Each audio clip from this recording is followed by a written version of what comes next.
Hello, and welcome to Chad Magic. My name's Wally, and today I'm going to be talking you through a commander deck that's so mean it had one member of my playgroup asking, "Why do you hate us, Wally?" Now I don't hate my playgroup, but I do love this commander. It's Araumi of the Dead Tide. You may have seen me play this commander in one of our homebrew episodes a couple of months ago. If you haven't, I'll link it below along with the deck lists. Really do take a look at that episode, it's a great one along with all of our other great commander and pioneer content.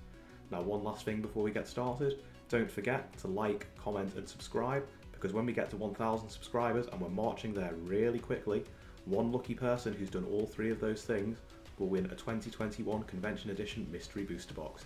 You don't want to miss out on that. But let's get straight into the action and take a look at this deck. So let's start with the commander, Araumi of the Dead Tide.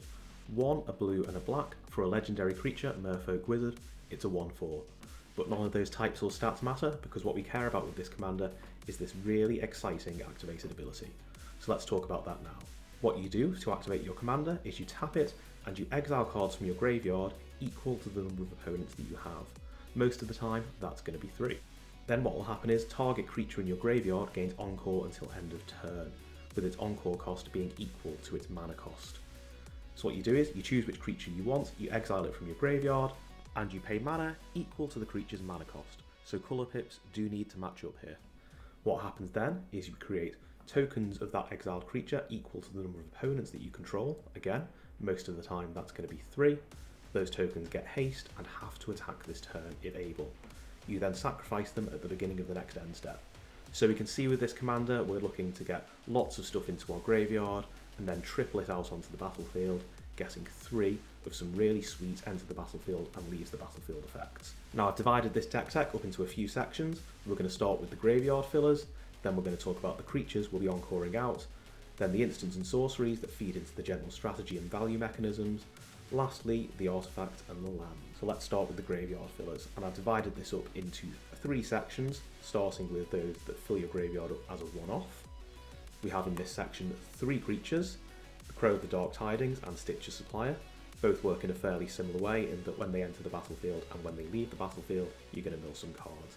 Stitcher's Supplier being slightly better because it's less mana, and you also mill more cards when it happens. We then also have Undead Butler, which has this useful other mode where when it dies you can exile it and get a creature card from your graveyard back to your hand. We have 4 sorceries. We have Dark Deal, where each player discards all of the cards in their hand and then draws that many cards -1.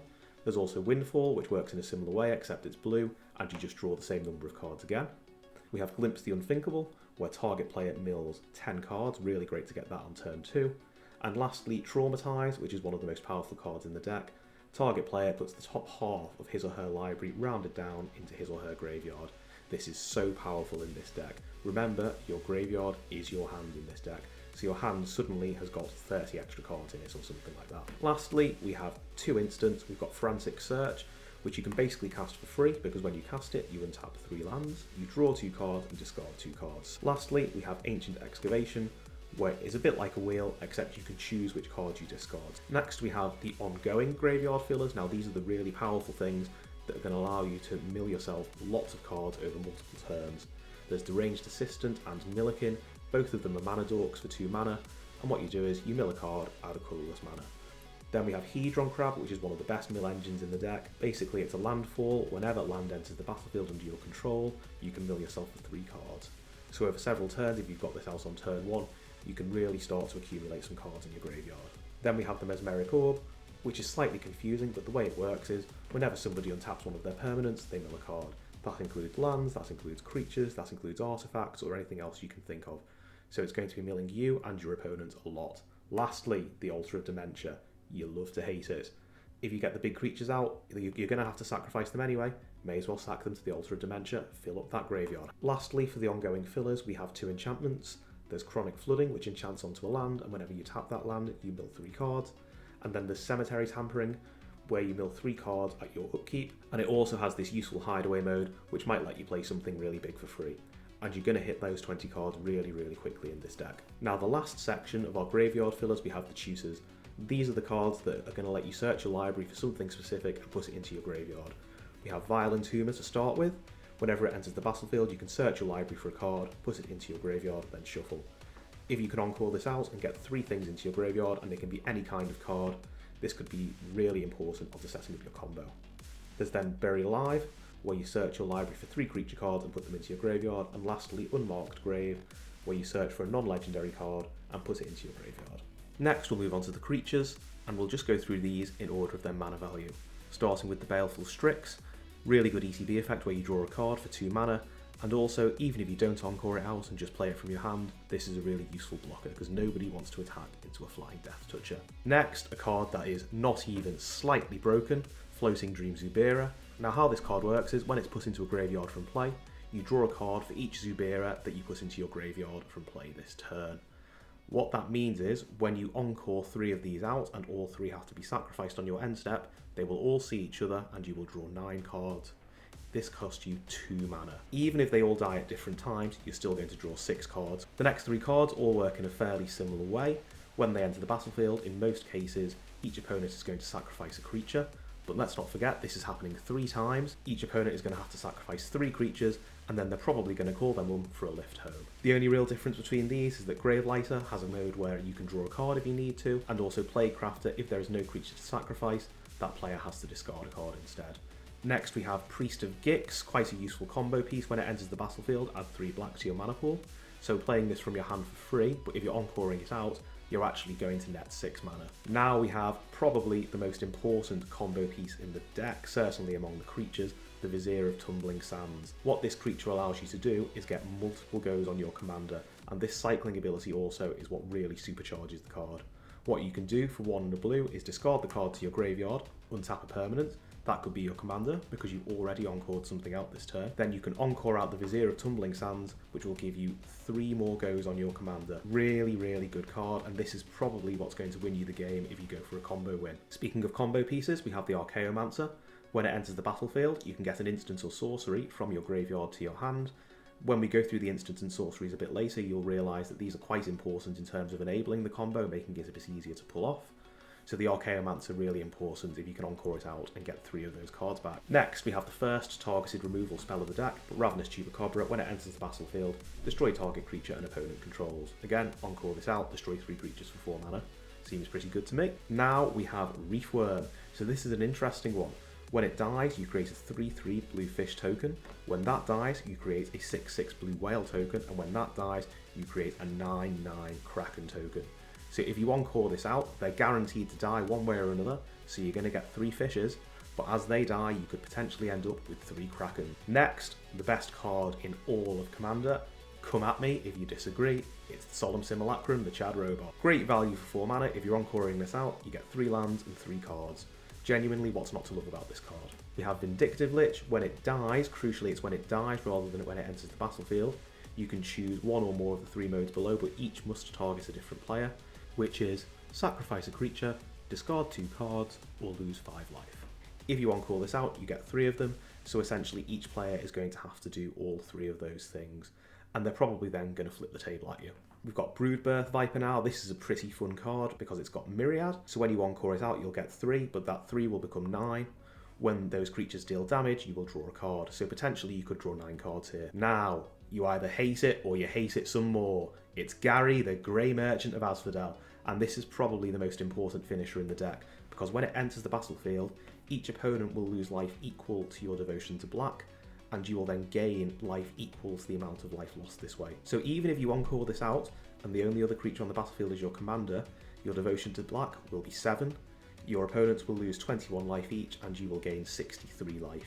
And you did all of that for 5 mana. And the only setup piece you needed was your commander. Now we've got Muldrifter. When it enters the battlefield, draw 2 cards. Interestingly, it has this encore ability for 3 mana. What that means is when you play it, you sacrifice it immediately. So if you do have the mana, you could potentially play this and encore it on the same turn. And then for 8 mana, you'll have drawn 8 cards. Another combo piece now in the Peregrine Drake. When it enters the battlefield, untap up to 5 lands. So if you encore this out, you'll be generating 15 mana. More targeted removal now in Shriekmaw. When it enters the battlefield, you destroy target non-artifact, non-black creature. Again, it has this evoke ability, so you could potentially, for 7 mana, be destroying 4 creatures. We've got a bit of a pseudo tutor card now in Burning Rune Demon. When this enters the battlefield, you search your library for 2 cards. An opponent will choose for one of them to go into your graveyard and one of them to go into your hand. Grave Titan now, quite a good card in the sense that it leaves things behind. If you encore this out, you will have to sacrifice it, but a 6/6 is going to do some damage on the way down, and you will also create 12 2/2 zombie tokens. Here we've got Massacre Worm. This is a board wipe on a stick, because when you encore this out, creatures your opponents control will get -6/6 until end of turn, and when one of them dies, that player will lose 6 life. And believe me, creatures are going to die. This potentially could take somebody out the game if played at the right moment. Now the last of the targeted removal creatures, Noxious Gearhulk. What this does is it destroys a target creature and you gain life equal to its toughness. Now we have the card that I immediately thought of when I saw this commander. It's the Wormcoil Engine, another card that leaves things behind. If you encore this out, it's a great creature by itself. You're going to gain some life, but those tokens it leaves behind with some really useful keywords are going to see you right through to the end of the game. Now we have the 4 cards that are truly in this deck going to get you kicked out of your playgroup and banned from playing Magic for the rest of your life, which, as we all know, is the goal of any player who plays Control. We first got the Agent of Treachery. When it enters the battlefield, you gain control of target permanent. This is any permanent, enchantment, land, whatever you want. Second ability on Agent of Treachery doesn't always matter, but in this case it was really important, because on your end step, if you control 3 permanents that you don't own, you will draw 3 cards. Because you've encored it, you'll have 3 permanents that you don't own definitely, so potentially you could draw 9 cards off this Agent of Treachery, as well as gaining control of a load of really cool permanents. Next is the Butcher of Malakir. Interesting card in that it's just as good in your hand as it is in your graveyard, because if you play it from your hand, it will accrue you a load of value over the course of the game, in that your opponents will have to sacrifice lots of creatures as time goes by. If you play it from your graveyard, the 3 Butcher of Malakirs will see each other die, so depending on the sequence in which they die, that could be sacrificing anything from 6 to 9 creatures. Now we've got Duskmangler. Important to note here that you do not need to pay that additional cost to encore it out of the graveyard. When it enters the battlefield, each opponent sacrifices a creature, discards a card, and loses 1 life. You're encoring it out, there'll be 3 of them, so each opponent's going to have to do all of that 3 times. And then probably they're going to scoop up and go home. Last, Sepulchral Primordial, probably a slightly more fun one. When it enters the battlefield, for each opponent you may put 1 target creature card from their graveyard onto the battlefield under your control. So if you encore it out, that's 3 cards out of each opponent's graveyard, and they're going to stick around even after the Primordials are gone. We'll now move on to the instants and sorceries. We have Bone Shards and Feed the Swarm. These are the last 2 targeted removal spells that we're going to talk about. Bone Shards is really good in the sense that you can sacrifice a creature or discard a card in order to do that. So that could be a creature you've played that you want to encore out, or something that's stuck in your hands that you want to get in your graveyard to use later. That can destroy target creature or planeswalker for 1 mana. Next we have Feed the Swarm. That's in there mostly as enchantment removal. Now, you may have noticed that there is not a lot of targeted removal in this deck. The reason being that I have decided to include a much larger counter package than you might normally have in a Dimir deck. I've done this because if somebody plays something that exiles your graveyard, All Modes Farewell, or a Tormod's Crypt, that is game over for you. You have got to protect your graveyard, and in most cases, counterspells are the only way to do that. So we have an Offer You Can't Refuse, the classic counterspell, Mana Drain, then the classic Negate, then we also have 2 free counterspells in Force of Negation and Force of Will. Moving on to some of the more combo and value pieces among the instants and sorceries, we've got Fortuitous Find and Corpse Churn, both of which are in the deck to get a creature back from your graveyard to your hand. In most cases, this will be Vizier of Tumbling Sands that you'll be getting back because of that cycling ability. Fortuitous Find also has this mode where you can get an artifact back as well. Songs of the Damned, this is probably the card that's going to let you go off on the turn where you win, because you will add 1 black mana to your mana pool for each creature in your graveyard. This could very easily be 15, 20, 25 mana you're adding. Combine that with multiple activations of your commander from Vizier of Tumbling Sands, and you will probably find a way to win the game. An interesting card next, Discontinuity. This is 3 and 3 blue, but if you cast it on your turn, it costs 2 and 2 blue less. So on your turn, it is 1 and a blue. This ends the turn.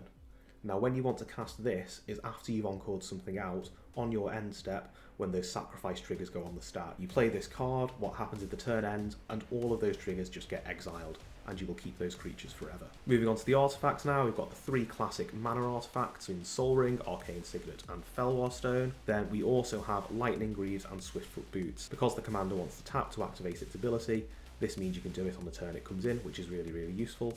and also having Shroud or Hexproof prevents your opponents from targeting it. And believe me, your opponents will want to kill your commander, and probably want to kill you too as well after the game's over. Next, a few more combo-y pieces. We have Sundial of the Infinite. This works in a similar way to Discontinuity in that it ends the turn and exiles all of those sacrifice triggers for 1 mana. Then we've got 1000-Year Elixir, allows your commander to activate its ability as if it had haste, and also you can pay 1 mana to untap it.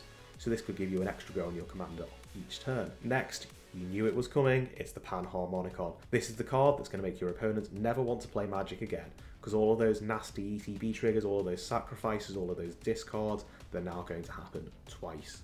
Your opponent will flip the table so hard, it actually lands back on its feet. So if you ask me, that makes it okay. Now we'll come on to the lands. We have 3 utility lands. We've got Buried Ruin, which allows you to return an artifact from the graveyard to your hand. So that could be Panharmonicon if you want to finish the game. Then we have Nephalia Drownyard, where you can pay 1, a blue and a black, to mill 3 cards. You really don't want to be milling yourself with Nephalia, but sometimes needs must. Lastly, in the utility lands, we have Takenuma Abandoned Mire, mostly included as a way to get a creature back from your graveyard to your hand should you need it to. Then we have the 2 coloured lands. There's Choked Estuary, Dark Slick Shores, Morphic Pool and Sunken Hollow. And to round out the lands, we have the classic Command Tower, 14 islands and 11 swamps. So that concludes today's deck tech. I hope you really enjoyed it, and I hope you found it useful. Are you building this deck? Let me know. Did you see any cards in there that didn't seem to fit in? Are there any cards that I've missed that you think I should have included? Pop it in the comments, we can have a chat, and maybe I'll make those changes. So there's just one last thing to say. Don't forget to like, comment and subscribe for your chance to win that 2021 Convention Edition Mystery Booster Box. I've been Wally, this has been Chad Magic. Bye for now.